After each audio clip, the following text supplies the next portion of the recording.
Je remercie la ville de Gwangju à l'initiative de ces rencontres. Mon ami, le directeur de GMAP, Lee Kyung-ho, Monsieur Kyung-gu-han, qui est secrétaire général du comité coréen de l'UNESCO, ainsi que toutes les villes coréennes, villes créatives coréennes, pour leur présence. Précisons que l'intérêt national sur l'art et la création numérique, dans le Centre des Arts que je dirige, a engagé beaucoup de coopération avec la Corée. Je tiens à le souligner particulièrement, puisque cette coopération a commencé dès 2010, en particulier avec une programmation d'art numérique, et notamment avec le Arnabi Center et sa très talentueuse directrice So-young, qui est aussi qui est dotée d'une expertise très avisée, qui avait été remarquée lors de la Biennale des Bains numériques en France. C'était en 2010. Alors, je vais maintenant vous donner des éléments sur créativité numérique et intelligence artificielle, catalyseur d'une transformation urbaine durable. Alors, mon propos, dans un contexte plus général, c'est face au réchauffement climatique, tel que la thématique a été posée. Faut-il, comme l'écrit Gilles Babinet, qui est le président du Conseil national du numérique en France et qui est rapporteur auprès des ministères français d'un rapport sur l'intelligence artificielle, que d'ici quelques années, l'on puisse considérer l'IA comme l'un des facteurs premiers de la transition environnementale. L'intelligence artificielle, arrivée à un stade de maturité aujourd'hui, pourrait être l'une des clés pour parvenir à entrer dans une société résiliente. Nous assistons avec l'intelligence artificielle à une révolution et une accélération dont l'impact sur la société n'est pas sectoriel, mais multisectoriel. En réalité, le projet serait de mettre la technologie au service de l'environnement en faisant évoluer les usages avec l'intérêt d'harmoniser innovation et régulation. Cette approche se différencie radicalement des théories de décroissance. J'insiste sur ce point. Et il faut donc redoubler d'efforts et développer des énergies renouvelables. 50%, vous le savez, de la population mondiale vit désormais dans des villes avec en corollaire des conséquences de plus en plus fortes liées aux vagues de chaleur et aux catastrophes naturelles. Dès lors, comment imaginer la vie pour les prochaines décennies? Pensez par exemple la vie en 2050. Anticiper cet objectif passe par une vision partagée entre les maires, et là je dis pas une analyse globale mais locale, à l'échelle locale, qui deviennent de véritables entrepreneurs, et les investissements en capacité de relever ces défis.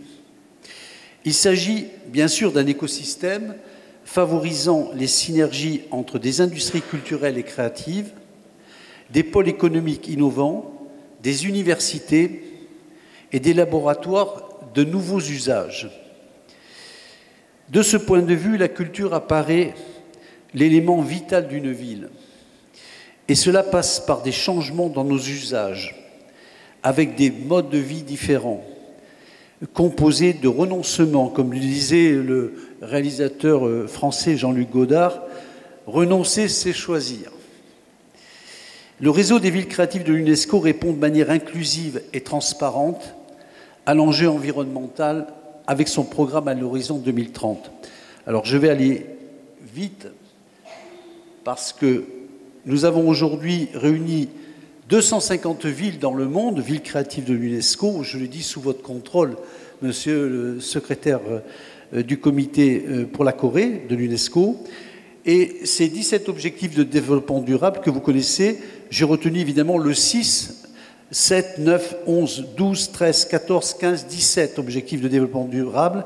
Et je veux rappeler qu'au-delà de 2030, il se dit déjà à l'UNESCO que désormais, il est question d'envisager au sein du programme de l'UNESCO le 18e objectif de développement durable, c'est-à-dire la créativité. C'est un point très important.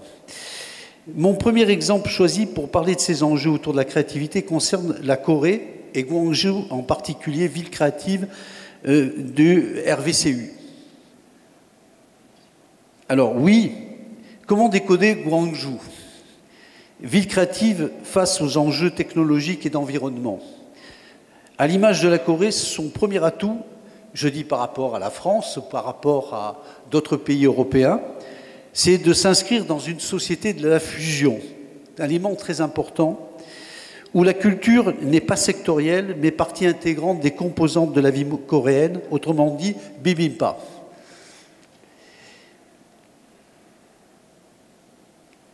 Alors c'est vrai que Guangzhou, pour moi, c'est une ville de la démocratisation, un laboratoire culturel qui représente symboliquement une ruche digitale pollinisant sur son territoire de la lumière, aux endroits où les citoyens et les artistes peuvent produire, je veux dire, ces parcs, ces stations de métro, ces édifices.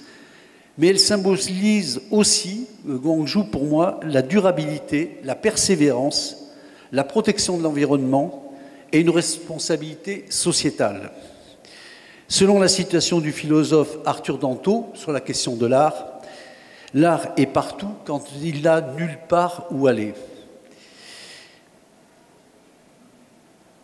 Mon deuxième exemple, pour traduire la transformation multisectorielle et urbaine qui s'opère aujourd'hui, est celui de VS, Visionary Stage Studio Society, qui vient d'être inauguré et conçu par l'architecte Tadao Ando sur un aménagement de 7 hectares en plein cœur de la gare d'Umeda, Osaka. L'un de ses principaux objectifs, je vous donne l'industrialisation de la culture et la culturalisation de l'industrie. Il est désormais essentiel que ces domaines soient reliés.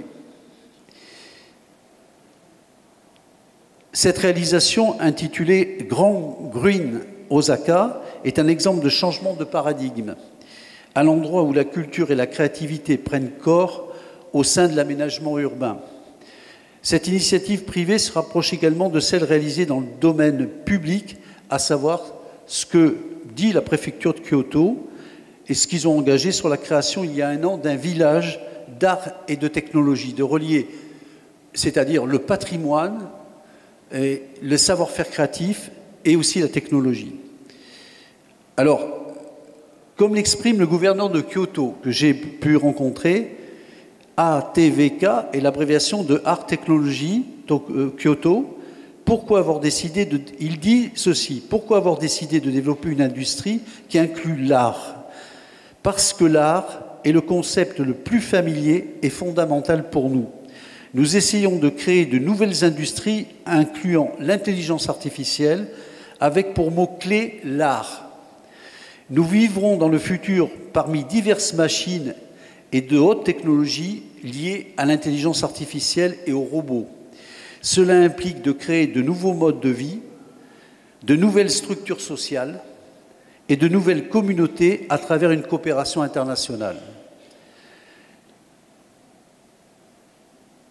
En référence au dernier symposium que nous avions organisé à Enghien-les-Bains, où participait Guangzhou, en juin 2024, Lorenzo Kilgen-Grandi, qui est directeur de Diplomacy City Lab et qui est expert auprès des Nations Unies pour la stratégie des villes, intervenant en disant ceci. Nous pouvons utiliser la créativité numérique et renverser une situation de crise dans une recherche de solutions à l'échelle locale, par l'agentivité, c'est-à-dire la faculté d'action, de transformation et d'influence sur notre monde. L'intelligence artificielle générative impacte les emplois en modifiant ainsi notre manière de travailler et nous connecter avec le monde physique. La création numérique est de reconnecter les gens entre eux avec l'environnement.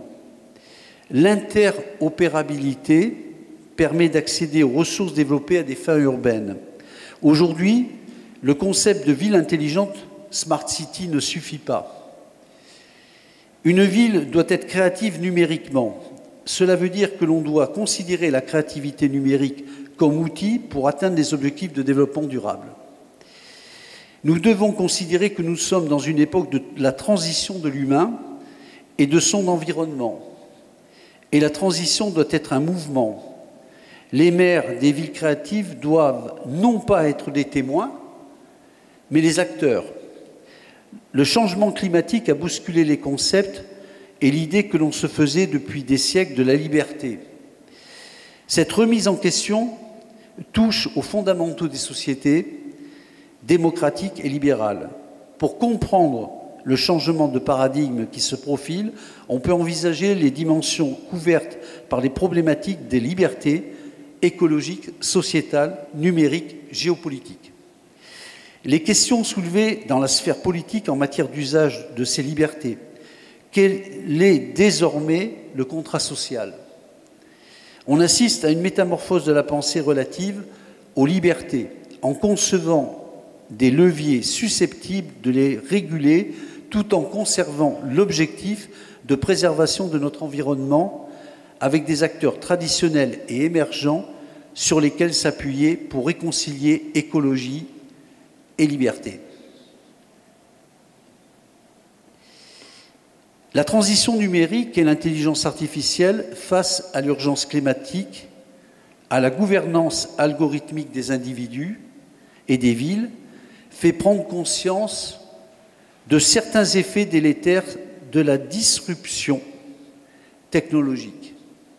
En effet, le numérique qui nous est le plus souvent proposé en réponse à des problèmes économiques ou sociaux relève du solutionnisme et d'une technique qui aurait réponse à tout.